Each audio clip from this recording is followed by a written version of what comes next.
ಒಬ್ಬ ಶಾಲೆಯಿಂದ ಹೊರಗೆ ಬಂದಾಗ ಮಕ್ಕಳ ಜೊತೆಯಲ್ಲಿ ಅವಳು ಬರ್ತಾ ಇದ್ದೆ ಮನೆ ಬರುವ ಸಂದರ್ಭದಲ್ಲಿ ಯಾವ ಒಬ್ಬ ಬಂದು ಮಗುವನ್ನು ಸರಿ ಹೊರಲಾಡಿಸಿ ಹೊಡೆದು ಆದಾಗ ಮಕ್ಕಳೆಲ್ಲ ಚಲ್ಲಾಪಿಲ್ಲಿ ಆದ ಮೇಲೆ ಅದೇ ದಾರಿಯಲ್ಲಿ ಬರುವ ಟೀಚರನ್ನು ಅವಳು ಅಪ್ಪಿಕೊಂಡು ರಕ್ಷಣೆ ಪಡ್ಕೊಂಡು ಅವಳು ಸ್ವಲ್ಪ ಒಂದು 11 ವರ್ಷಕ್ಕೆ ಬೇಕಾದಷ್ಟು ಮೆಚುರಿಟಿ ಅವಳಲ್ಲಿ ಇರ್ಬೋದು, ಒಪ್ಪಿಕೊಳ್ಳೋಣ. ಹಾಗೆಂತ ಇವತ್ತು ಅವನು ಹೊಡೆದ, ಇನ್ನೊಂದು ದಿವಸ ಈಗ ಕೇಸ್ ಆಯಿತು ಅವನ ಮೇಲೆ, ಅವನನ್ನು ಅರೆಸ್ಟ್ ಮಾಡಲಿಲ್ಲ. ಪೊಲೀಸರು ಕೇಳಿದ ಕೂಡಲೇ ಅರೆಸ್ಟ್ ಮಾಡುವ ರೈಟ್ ಇಲ್ಲ ಅಂತ ಹೇಳ್ತಾರೆ.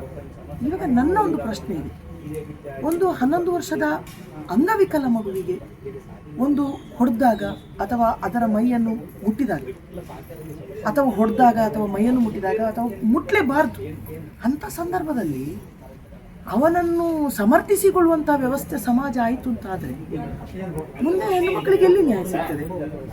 ಇವತ್ತು ಅವಳು 11 ವರ್ಷ ಇರ್ಬೋದು, ಒಂದು ಸ್ವಲ್ಪ ಮೆಚುರಿಟಿ ಬರ್ತದೆ, ನಾಳೆ 1-2 ವರ್ಷ ಜಾಸ್ತಿ ಆಗ್ತದೆ, ಅವಳು ಪ್ರಬುದ್ಧೆ ಆಗ್ತಾಳೆ. ಅವಳ ರಕ್ಷಣೆ ಮಾಡಿಕೊಳ್ಳಿಕ್ಕೆ ಆ ಪ್ರಬುದ್ಧತೆ ಅವಳಿಗೆ ಗೊತ್ತಿರೋದಿಲ್ಲ. ಅವನು ಹೇಳ್ಕೊಂಡು ಹೋಗಿ ಬಳ್ಳೆಯಲ್ಲಿ ಏನೋ ಅವನು ಪಾಪದ ಕೃತ್ಯ ಮಾಡ್ತಾನೆ. ಆವಾಗ ಕಾನೂನು ಇಲ್ಲ ಅಂತ ಹೇಳಿದರೆ ಆಗ್ತದೆ. ಕಾನೂನು ಯಾವುದಕ್ಕೆಲ್ಲ ಉಂಟು ಅಂತೇಳಿ ಅವರು ನಮಗೊಂದು ಬರೆದು ಕೊಟ್ಟರೆ ಒಳ್ಳೇದು. ಆಗ ನಾವು ಏನಿಲ್ಲದ ಪಬ್ಲಿಕ್ ಆದರೂ ನಾವು ಕಾದು ಕೂತ್ಕೊಂಡು ಶಾಲೆಯ ಪಕ್ಕದಲ್ಲಿ ಸ್ವಲ್ಪ ಕಾದು ಕೂತ್ಕೊಂಡು ಅವನಿಗೆ ಶಿಕ್ಷಿಸುವಂಥ ಕೆಲಸ ಮಾಡ್ತೀವಿ. ಅದು ಬಿಟ್ಟು 1 ವಾರ ಯಾವಾಗ ಆದದ್ದು ಆ ಇನ್ಸಿಡೆಂಟ್, 1 ತಾರೀಕಿಗೆ 4 ಗಂಟೆಗೆ ಶಾಲೆ ಬಿಡುವಾಗ, ಆ 4ವರೆಗೆ ಶಾಲೆ ಬಿಟ್ಟ ಮೇಲೆ ಈ ಇನ್ಸಿಡೆಂಟ್ ಆಯಿತು. ಪೊಲೀಸ್ ಸ್ಟೇಷನ್ಗೆ ಈ ವಿಚಾರ ಗೊತ್ತಾಯಿತು, ಚೈಲ್ಡ್ ವೆಲ್ಫೇರ್ ಅವರಿಗೆ ಫೋನ್ ಮಾಡಿ ಆಯಿತು, ಎಲ್ಲ ಆಯಿತು. ಮಾರನೇ ದಿವಸ 3 ಗಂಟೆಗೆ ಬಂದ ತಾಯಿ ಅದೇ ಒಂದು ಅಬ್ನಾರ್ಮಲ್ ಇದ್ದ ಮಗುವನ್ನು ಕರ್ಕೊಂಡು 10ವರೆ ಗಂಟೆವರೆಗೆ ಸುಬ್ರಹ್ಮಣ್ಯ ಸ್ಟೇಷನಲ್ಲಿ ಕಾಯ್ತಾರೆ. ನೀವು ಬರೆದುಕೊಂಡು ಬಂದ ಕೇಸು ಸರಿ ಇಲ್ಲ ಅಂತೇಳಿ ಒಂದು 10ವರೆ ಗಂಟೆವರೆಗೆ ಕಾಯಿಸುವಂಥದ್ದು ಉಂಟಾ? ಆಯಿತು, ಸರಿ ಇಲ್ಲದಿದ್ದರೆ ಯಾವುದು ಸರಿ ಅದನ್ನು ಅವ್ರು ಹೇಳಿಕೊಡ್ಬೇಕು. ನೋಡಿ, ಹೀಗೆ ಬರಿಬೇಕು ನೀವು ಅಂತ ಹೇಳಬೇಕು. ಬರೆಯುವ ಅಗತ್ಯತೆ ಇಲ್ಲ. ಅಲ್ಲಿ ಸತ್ಯಾಸತ್ಯತೆಯನ್ನು ಅವಳು ಬರ್ಕೊಂಡು ಬಂದಿದ್ದಾಳೆ. ನಾನು ಕೇಳೋದು, ಸತ್ಯಾಸತ್ಯತೆಯನ್ನು ಬರೆದುಕೊಂಡು ಬರುವಾಗ ಇವರಿಗೆ 3 ಗಂಟೆಯಿಂದ 10ವರೆ ಗಂಟೆ ರಾತ್ರಿಯವರೆಗೆ, ಆಮೇಲೆ ವಾಪಸ್ ಮಾರನೇ ದಿವಸ ಸಹ ಕೇಸ್ ಆಗಲಿಲ್ಲ. ಅದರ ಮಾರನೇ ದಿವಸ ನಾನು ಫೋನ್ ಮಾಡಿ ಏನಾಯಿತು ಸರ್ ಅಂತ ಕೇಳುವಾಗ ಕೇಸ್ ಮಾಡ್ತೇವೆ ಅಂತ ಹೇಳಿದ್ದು. ಆಯಿತು, ಕೇಸ್ ಮಾಡಿದ ಮೇಲೆ ಒಬ್ಬನನ್ನು ರಾಜಾರೋಷವಾಗಿ ಓಡುವ ಹಾಗೆ ಮಾಡಿದ ಅವನಿಗೆ ಎಲ್ಲಿ ಭಯ ಹುಟ್ಟುತ್ತದೆ? ನಾನು ಮಾಡಿದ್ದು ತಪ್ಪು ಅಂತ ಹೇಳೋ ಫೀಲ್ ಆದರೂ ಬರಬೇಕಲ್ಲ ಅವನಿಗೆ. ನಾನು ಮಾಡಿದ ತಪ್ಪು ಅಂತ ಆದ್ರೆಲ್ಲ ಅವನು ತಿದ್ದುಕೊಳ್ಳೋದು. ಇವನಿಗೆ ಯಾರೋ ಫೋನ್ ಮಾಡಿದ್ರು, ಯಾರೋ ಅವನ ರಕ್ಷಣೆಗೆ ನಿಂತರು, ಕೆಲಸಕ್ಕೆ ಹೋಗುವ ಮನೆಯವರು ನಿಂತರು ಅಂದರೆ ಈಗ ನಾಳೆ ಅಂಥ ಜನರನ್ನು ಎಲ್ಲರೂ ಸಾಕಿದ್ರೆ, ಅವರ ರಕ್ಷಣೆಗೆ ಬೇಕಾಗಿ ಸಾಕಿದ್ರೆ ಸಮಾಜ ಎಲ್ಲಿ ಬದಲಾವಣೆ ಆಗ್ತದೆ? ಹೆಣ್ಣುಮಕ್ಕಳಿಗೆ ಎಲ್ಲಿ ನ್ಯಾಯ ಸಿಗ್ತದೆ? ನಾನು ಕೇಳೋದು, ಅದು ಇನ್ನು ಮನೆಯಿಂದ ಹೊರಡ್ತದೆ ಮಗು, ಆಯಿತು, ಒಂದು ಅಬ್ನಾರ್ಮಲ್ ಮಗು ಒಂದು ತಾಯಿಗೆ ಹುಡ್ತು, ಅದೇನು ಅವಳಿಗೆ ಶಾಪವ? ವ್ಯವಸ್ಥೆಗಳುಂಟು, ಆ ವ್ಯವಸ್ಥೆ ಹತ್ರ ಹೋಗ್ಲಿಕ್ಕೆ ಬಿಡೋದಿಲ್ಲ ಅಂತ ಹೇಳಿದರೆ ನಾನು ಕೇಳೋದು, ಈ ತಾಯಿ 24 ಗಂಟೆ ಆ ಮಗುವಿನ ಜೊತೆಯಲ್ಲಿ ನಿಲ್ಲಿಕ್ಕೆ ಆಗ್ತದ? ಅದರ ಹೊಟ್ಟೆ ತುಂಬಿಸ್ಬೇಕು ತಾಯಿ. ನಾನು ಹೇಳುದು ಇಷ್ಟೇ, ಬಡಿಬೇಕು ಅಂತ ಹೇಳುವಂಥದ್ದು ನಮ್ಮದು ವಾದ. ತಪ್ಪು ಮಾಡಿದವನಿಗೆ ಕಂಪ್ಲೇಂಟ್ ಆಗಿದೆ, ಕರ್ಕೊಂಡು ಬರಲಿ, ರಿಜಿಸ್ಟ್ರೇಷನ್ ಪ್ರೊಡ್ಯೂಸ್ ಮಾಡಲಿ, ಏನು ಅವರು ಶಿಕ್ಷೆ ಕೊಡ್ತಾರೆ ಅದಕ್ಕೆ ಸರಿಯಾಗಿ ನಾವು ಇದು ಮಾಡ್ತೇವೆ, ಒಪ್ಕೊಳ್ತೇವೆ. ಅದು ಬಿಟ್ಟು ಅವನು ರಾಜಾರೋಷವಾಗಿ ಓಡಾಡೋದು, ಈ ಅಮ್ಮ ಇಲ್ಲಿ ಬಂದ ಕೂಡಲೇ SI ಅವರು ಜೋರು ಮಾಡೋದು, ಅದೆಲ್ಲ ಕೇಸ್ ನೀವೇ ಮಾಡ್ಲಿಕ್ಕಾಗ್ತದಾ? ಅದು ತುಂಬ ವರ್ಷ ಕುಣಿಬೇಕು. ಹಾಗಾದ್ರೆ ಯಾರು ಕೇಸ್ ಮಾಡಲಿಕ್ಕಿಲ್ವಾ?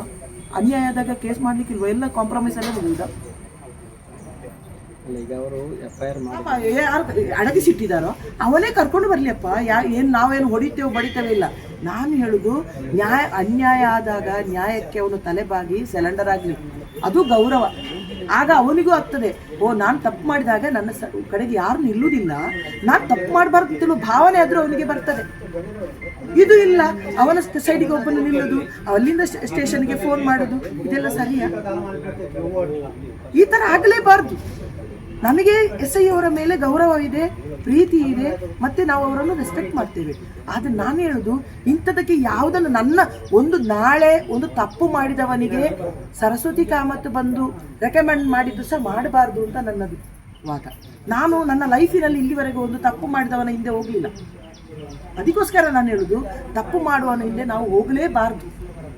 ಯಾರಿಗೆ ಅನ್ಯಾಯ ಆಗಿದೆ ಅವರ ಹಿಂದೆ ಹೋಗಿ ಅವರಿಗೆ ನ್ಯಾಯ ತಿಳಿಸಿಕೊಡ್ಬೇಕು. ಈಗ 4:15 ಗಂಟೆಗೆ ಶಾಲೆ ಬಿಟ್ಟ ಮೇಲೆ ಆದಲ್ಲ, ಯಾರೋ ಒಬ್ಬ ಬಂದು ಹೊಡೆದು ಹೋದ ಅಂತ ಹೇಳಿದ್ರಲ್ಲ, ಹೊಡ್ಲಿಕ್ಕೆ ಕಾರಣ ಏನು? ಕಾರಣ ಏನೇ ಇರ್ಬೋದು. ಅವನು 4 ದಿವಸದಿಂದ ನಂತರ ಫಾಲೋ ಮಾಡ್ತಿದ್ದಂತೆ ಆ ಮಗುವನ್ನು. ಆ ಮಗುವಿನ ಆ ಗಂಡಸಿನ ಮಗುವಿಗೆ ಕಳೆದ ವರ್ಷ ಈ ಮಗು ಹೊಡೆದಿದೆ, ಒಂದು ವರ್ಷದ ಹಿಂದೆ ಹೊಡೆದಿದಂತೆ, ಅದಕ್ಕೆ ಹೊಡೆದದ್ದು ಹೇಳ್ತಾನಂತೆ. ಇನ್ನೊಂದು ವರ್ಷ ಕಳೆದ ಮೇಲೆ ಬರ್ತಾನೆ, ಅದು ಮಗು ಸ್ವಲ್ಪ ದೊಡ್ಡದಾಗ್ತದೆ, ಕಳೆದ ವರ್ಷ ನೀನು ಕೇಸ್ ಮಾಡಿದ್ಯಾ ಅಂತೇಳಿ ಹೇಳ್ಕೊಂಡು ಹೋಗ್ತಾನೆ. ಆವಾಗ ನ್ಯಾಯ ಎಲ್ಲಿ ಸಿಗ್ತದೆ? ನನ್ನ ಪ್ರಶ್ನೆ ಅದು. ಅವನಿಗೆ ತಪ್ಪು ಮಾಡಿದ್ದೇನೆ ಅಂತ ಅರಿವು ಮೂಡಿಸ್ಬೇಕು ನಾವು. ನಾನು ತಪ್ಪು ಮಾಡಿದ್ದೇನೆ ಅಂತ ಅರಿವು ಅವನಿಗೆ ಮೂಡಿಸಲೇಬೇಕು ನಾವು. ಆಗ ಮಾತ್ರ ನಾನು ಹೇಳುದು, ಇನ್ನೊಬ್ಬರ ಬಗ್ಗೆ, ಇನ್ನೊಬ್ಬರ ಮಕ್ಕಳ ಬಗ್ಗೆ ಅವನು ಸಹ ನಾನು ಇನ್ನೊಬ್ಬರ ಮಕ್ಕಳನ್ನು ಮುಟ್ಟಬಾರ್ದು. ಈಗಿನ ನಾನು ಕೇಳುದು ಎಷ್ಟು ಅಂದ್ರೆ, ಸ್ವಂತ ತಂದೆ ತಾಯಿಯರು ಮಕ್ಕಳನ್ನು ಬಡಿಬಾರ್ದು ಅಂತ ಆ ಮಗು ಹೋಗಿ ಕಂಪ್ಲೇಂಟ್ ಮಾಡ್ಬೋದು. ಅಂಥದ್ರಲ್ಲಿ ಪಕ್ಕದ ಮನೆಯವನೋ ಎಲ್ಲೋ ಇದ್ದವನು ಬಂದು ಹೊಡೆಯುವುದಂದ್ರೆ ಏನರ್ಥ? ಈಗ ಮುಚ್ಚಳಿಕೆ ಬರೆಸಿದ್ದಾರೆ, ಕೇಸು ದಾಖಲಿಸಿದ್ದಾರೆ. ಮುಚ್ಚಳಿಕೆ ಏನು ಬರೀರಿ? ನಾನು ಹೇಳ್ತೇನೆ, SI ಮಗುವಿಗೆ ನಾನು ಹೊಡಿತೇನೆ. ಮಗು ಉಂಟ ಇಲ್ಲ ಗೊತ್ತ, ನಾನು ಹೊಡಿತೀನಿ. ನನ್ನ ಹಿಡ್ಕೊಂಡು ಹುಚ್ಚು ತರ ಇಲ್ವ ನೋಡ್ತೀನಿ. ನಾನು ಹೇಳುದು, ತಪ್ಪು ಮಾಡಿದವನಿಗೆ ಅರಿವು ಮೂಡಿಸ್ಬೇಕು. ಅವನು ಒಂದ್ಸಲ ಜೈಲಿಗೆ ಹೋಗ್ಬೇಕು. ಆಗ ಅವನಿಗೆ ಇಲ್ಲ, ನಾನು ಮಾಡಿದ ತಪ್ಪು ಅಂತ ಅರಿವಾಗ್ತದೆ. ಈಗಿನ ಹೊಸ BNS ಕಾನೂನಲ್ಲಿ 7 ವರ್ಷ ಶಿಕ್ಷೆ ಏನು ಕೋರ್ಟಲ್ಲಿ ಇದಾಗ್ತದೆ, ಅದಕ್ಕಿಂತ ಕಮ್ಮಿ ಈ ಸೆಕ್ಷನ್ ಅಲ್ಲಿ ಇದ್ರೆ ಹೇಗೆ ಆ ಶಿಕ್ಷೆಯನ್ನು SI ಅವರು ಹೇಗೆ ಡಿಸೈಡ್ ಮಾಡ್ತಾರ್ರಿ? SI ಅವರು ಹೇಗೆ ಡಿಸೈಡ್ ಮಾಡ್ತಾರೆ? SI ಅವರು ಲಾ ಅಂಡ್ ಆರ್ಡರ್ ಅನ್ನು ಮಾತ್ರ ಪಾಲಿಸಬೇಕಾದ್ದು. ಕಾನೂನು ಶಿಕ್ಷೆ ಕೋರ್ಟ್ ಇದೆ. ನಾನು ತುಂಬಾ ಕೇಸುಗಳನ್ನು ಅನುಭವಿಸಿ ನಾನು ತುಳಿತಕ್ಕೊಳಗಾದವಳು, ಗೊತ್ತಿದೆ. ವಿಡಿಯೋಕ್ಕೆ ಆಲ್ರೆಡಿ ಗೊತ್ತಿದೆ. ನನ್ನ ಮೇಲೆ ಹರಾಸ್ಮೆಂಟ್ ಆಗಿದೆ, ಮರ್ಡರ್ ಅಟೆಂಪ್ಟ್ ಆಗಿದೆ, 15 ಜನರು ಇದು ಕನ್ವೆನ್ಷನ್ ಆಗಿದೆ. ಯಾರು ಹೇಳಿದ್ದದು? ಹೊಸ ಕಾನೂನುಗಳು. ಹಾಗಾದ್ರೆ ಎಲ್ಲರೂ ಸಹ ಮಾಡ್ತಾರ್ರಿ, ಎಲ್ಲ ಮಾಡ್ಬೋದು. ನಮಗೆ ಸಹ ಎಲ್ಲ ಬಡ್ದುಕೊಂಡು ಹೋಗ್ಬೋದು, ಇಲ್ಲಿ ತೊಂದರೆ ಇಲ್ಲ. ಅಲ್ಲ, ಈಗ ಕಾನೂನು ಪ್ರಕಾರ ಯಾರೋಪ ಈ ಹೊಡೆದ ಇದಕ್ಕೆ ಅಂದ್ರೆ ಈಗ ಅಲ್ಲಿ ಹೊಡೆದ ಒಂದು ನೆನ್ಪಿಟ್ಕೊಳ್ಳಿ, ಈಗಿನ ಕಾಲದಲ್ಲಿ ಅದು ಮೆಚೂರ್ ಆದ ಮಗು ಅಂತ ಲೆಕ್ಕ. 9 ವರ್ಷದಿಂದ 12 ವರ್ಷದ ಒಳಗೆ ಮಕ್ಕಳು ಮೆಚೂರ್ ಆಗ್ತಾರೆ. ಇದು ಅಬ್ನಾರ್ಮಲ್ ಇರ್ಬೋದು, ಇದು ಮೆಚೂರ್ ಆಗದಿರ್ಬೋದು. ನಾನು ಕೇಳುದು, ಅದು ಹೇಗೆ ಆಗ್ತದೆ? ಆಯ್ತು, ಎಲ್ಲರೂ ಈಗ ಇವರ ಮಕ್ಕಳಿಗೆ ನಾವು ಹೊಡಿಬಹುದು, ಪಕ್ಕದವರ ಮನೆಯ ಮಕ್ಕಳಿಗೆ ನಾವು ಹೊಡಿಬಹುದು. ಹಾಗಾದ್ರೆ ಏನಿಲ್ಲ, ಪ್ರಾಬ್ಲಮ್ ಇಲ್ಲಲ್ಲ. ನಾಳೆ ಇದನ್ನೇ ನೀವು ಪಬ್ಲಿಕ್ ಮಾಡಿ, ಇದನ್ನು ನೀವು ಮೀಡಿಯಾದಲ್ಲಿ ಹೇಳಿ. ಯಾಕಂದ್ರೆ 7 ವರ್ಷದ ಒಳಗಿನ ಶಿಕ್ಷೆಗೆ ಇದಿಲ್ಲ, ಕಾನೂನಿಲ್ಲ, ಹೊಡೆದ್ರೆ ಬಂದ್ರೆ ಏನು ಪ್ರಾಬ್ಲಮ್ ಇಲ್ಲ, ಇದು ಯಾರಿಗೆ ಸಹ ಹೊಡಿಬಹುದು ಅಂತ ಮಾಡೋಣ. ಅದನ್ನು ಬರೆದುಕೊಳ್ಳಿ, ಆಯ್ತಲ್ಲ. 7 ವರ್ಷ ನೀವೆಂತ ಹೇಳಿದ್ರಲ್ಲ, ಅಲ್ಲ ಬಂಧಿಸುವಂತ ಪ್ರೊಸೀಜರ್ ಇಲ್ಲ. ಬಂಧಿಸಿ ಅಂತ ಹೇಳ್ತಾ ಇಲ್ಲ ನಾನು, ಬಂಧಿಸಿ ನೀವು ಹೇಳ್ಬೇಕು ನನಗೆ, ನಾನು ಹೇಳುದು ಬಂಧಿಸಿ ಮೆಜಿಸ್ಟ್ರೇಟ್ಗೆ ಕೊಡ್ರಿಪ್ಪ. ಅವ್ರು ಏನ್ ಮಾಡ್ತಾರೆ ಅವ್ರು ಮಾಡ್ತಾರೆ. ಒಂದು ಅವರು ಇದು ಶಿಕ್ಷೆ ಕೊಡ್ತಾರೆ, ಇಲ್ಲದೆ ಜೈಲಿಗೆ ಹಾಕ್ತಾರೆ. ಅದು ಇವ್ರಿಗೆ ಯಾಕೆ ಟೆಲಿವಿಷನ್, ಈ ಪೊಲೀಸ್ ಸ್ಟೇಷನ್ ಯಾಕೆ ಅಷ್ಟು ಟೆಲಿವಿಷನ್ ತಗೋಬೇಕು? ಅಷ್ಟೆಲ್ಲ ಇಲ್ಲ. ಏನು ಮಾಡಬೇಕು ಇದೆಯಲ್ಲ, ಡೈಲಿ ಅರೆಸ್ಟ್ ಮಾಡುದಾ, ಏನು ಮಾಡುದು? ಅದು ಸೋಮವಾರಕ್ಕಾಗೋಗಿ ಅರೆಸ್ಟ್ ಮಾಡ್ತೀವಿ ಅಂತಾರೆ. ಸೋಮವಾರಕ್ಕಾಗೋಗಿ ಏನು ಮುಹೂರ್ತ ನೋಡಿದ್ದಾರೆ ಇವರು? ತಮ್ಮ ಹೆಸರು? ಸರಸ್ವತಿ ಗಾಮ. ಮತ್ತೆ ನಾನು ಹೇಳುದು, ನಾನು ಏನಿಲ್ಲ, ನಾನು ಈ ನನಗೆಂತ ರೆಸಿಗ್ನೇಷನ್ ಇಲ್ಲ. ಅಂದ್ರೆ ಸಾಮಾಜಿಕ ಹೋರಾಟಗಾರ ಇಲ್ಲಪ್ಪ, ಸಾಮಾಜಿಕ ಕಣ್ಣಿಗೆ ಕಂಡದನ್ನು ಇದ್ದಾಗ ಹೇಳುವಂತ ಬುದ್ಧಿ ಆಗಲ್ಲ. ನೀವು ಇವರ ಪರವಾಗಿ ಬರ್ಬೇಕಾದ್ರೆ ಏನಾಗಿದ್ದೀರಿ ಅಂತ ಅವಳು ಕಣ್ಣೀರಿಟ್ಲು ಬಂದು. ಅಲ್ಲಲ್ಲ, ನೀವು ಸಾಮಾಜಿಕ ಕಾರ್ಯಕರ್ತೆಯರು ಅಥವಾ ಅವಳ ಅಕ್ಕ ಅಂತ ತಿಳ್ಕೊಳ್ಳಿ, ಆಯ್ತಲ್ಲ. ನಾನು ಅಕ್ಕ ಅಂತ ತಿಳ್ಕೊಳ್ಳಿ. ಅಲ್ಲ, ರಿಪೋರ್ಟ್ ಅಲ್ಲಿ ನೀವೊಂದು ಹೇಳ್ಬೇಕು, ತೊಂದ್ರೆ ಇಲ್ಲ. ನೀವು ಸಾಮಾಜಿಕ ಸರಸ್ವತಿ ಕಾಮ ಸಂಘಟನೆ ಇದೆಯಾ ಹೇಳಿ. ನನಗೆ ಸಂಘಟನೆ ಅವಶ್ಯಕತೆ ಇಲ್ಲ. ನನಗೆ ತಪ್ಪು ಅಂತ ಕಂಡದ್ದನ್ನು ಎತ್ತಿ ತೋರಿಸಿ ಖಂಡಿತ ನಿಮ್ಮ ಗುಣಕ್ಕೆ ನಾವು ಮೆಚ್ಚುತ್ತೇವೆ. ಅದಲ್ಲ ಆ ವಿಚಾರ ಹೇಳ್ತಾ ಇಲ್ಲ ನಾವು. ಇದೊಂದು ರೆಸಿಗ್ನೇಷನ್ ಬೇಕಲ್ಲ. ಬೇಡಪ್ಪ, ರೆಸಿಗ್ನೇಷನ್ ಬೇಡ. ನನಗೆ ರೆಸಿಗ್ನೇಷನ್ ಇಲ್ಲ, ಆಯ್ತಲ್ಲ. ರೆಸಿಗ್ನೇಷನ್ ಇಲ್ಲ. ಒಂದು ಸ್ಟೇಷನ್ಗೆ ತಂದು ಮ್ಯಾಜಿಸ್ಟ್ರೇಟ್ ಹತ್ರ ಪ್ರೊಡ್ಯೂಸ್ ಮಾಡಲಿಕ್ಕೆ ಇಷ್ಟು ದಿನ ಬೇಕಾ ಅಂತ ಹೇಳುವಂಥದ್ದು ನನ್ನ ಪ್ರಶ್ನೆ. ಇಷ್ಟು ದಿನ ಬೇಕಾ?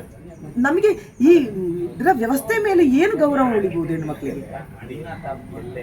ನಾನು ನಿಜವಾಗಿ ಅದು ಆ ಪೇರೆಂಟ್ಸ್ಗಳು ತುಂಬ ಸಮರ್ಥರಾಗಿದ್ದು ಅಥವಾ ಗಟ್ಟಿಯಾಗಿದ್ದರೆ ನಾನು ಬರ್ತಿರ್ಲಿಲ್ಲ. ಇದು ಸಹ ಇನ್ನೋಸೆಂಟ್ ಲೇಡಿ ಇದ್ದಾಳೆ, ಅದು ಮಗು ಅಮ್ಮ ಇದು ಇದಿದೆ, ಅಬ್ನಾರ್ಮಲ್ ಇದೆ. ನಾನು ಕೇಳೋದು ಅವಳಿಗೆ ಹೆದರಿಕೆ ಕೂತ್ಕೊಂಡಿದೆ. ಇಲ್ಲಿ ನನಗೆ ಇವತ್ತು ಬಂದಾಗ ಬೇಕಿದೆ ಸ್ಟೇಷನ್ನ CC ಕ್ಯಾಮರಾವನ್ನು ಚೆಕ್ ಮಾಡ್ಬೋದು ನಿಮಗೆ. ಅವರು ಮಾತಾಡುವ ರೀತಿ ನೋಡಿದರೆ ನನ್ನನ್ನೇ ಭಯ ಹುಟ್ಟಿಸುವ ಹಾಗೆ ಇತ್ತು. ಆದರೆ ನಾನು ಇಂಥದ್ದು ಎಷ್ಟೋ ಕಡೆಯಲ್ಲಿ ನೋಡಿದ್ದೇನೆ, ಆದ ಕಾರಣ ನನಗೆ ಧೈರ್ಯ ಬಂತು. ಅವರು ಹಾಗೆ ಮಾತಾದಷ್ಟು ನಾವು ಇನ್ನೂ ಗಟ್ಟಿಯಾಗ್ತೇವೆ ನಾವು. ಯಾಕಂದ್ರೆ ನಮ್ಮ ಹಕ್ಕನ್ನು ನಮಗೆ ಕೇಳಲಿಕ್ಕೆ ಸುಲಭ ಆಗ್ತದೆ.